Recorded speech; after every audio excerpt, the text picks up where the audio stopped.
తులారాశి వారికి ఈ వారంలో శుభ అశుభ ఫలితాలు ఎలా ఉన్నాయండి? 4 గ్రహాలు సహకరిస్తున్నాయి.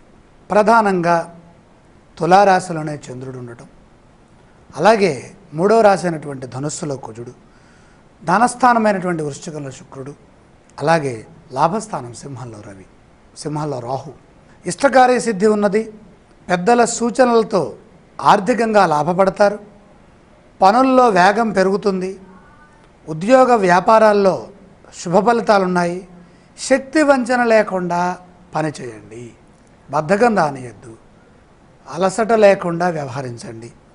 సంఘంలో గౌరవ మర్యాదలు చక్కగా లభిస్తాయి. నూతన కార్యాలు ప్రారంభించడానికి ఇది అనుకూలమైన సమయం. గతం కంటే ఉత్తమ కాలం. ఎవరితోనూ విభేదాలు లేకుండా చూసుకోవాలి. గొడవలు పడరాదు. మొహమాటంతో సమస్యలు ఎదురవుతాయి. ఇంట్లో వారు చెప్పే సూచనల్ని పాటించండి. ప్రయాణ లాభం విశేషంగా ఉన్నది. ఆరోగ్యం శుభప్రదంగా ఉంది. ఒక వార్త శక్తినిస్తుంది.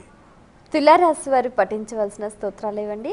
ప్రధానంగా దత్తాత్రేయ స్వామి వారిని త్రికరణ శుద్ధిగా వారంలో 3 రోజులైనా ధ్యానం చేసుకోవటం మంచిది. ఆలయ సందర్శన క్రమంలో ఏ దేవీ దేవతలను దర్శిస్తే మంచిదంటారు? దత్తాత్రేయ స్వామి వారి సందర్శనము చాలా వరకు మేలు చేస్తుంది. ఈ రాశి వారు చేయవలసిన దానాలు ఇవ్వండి.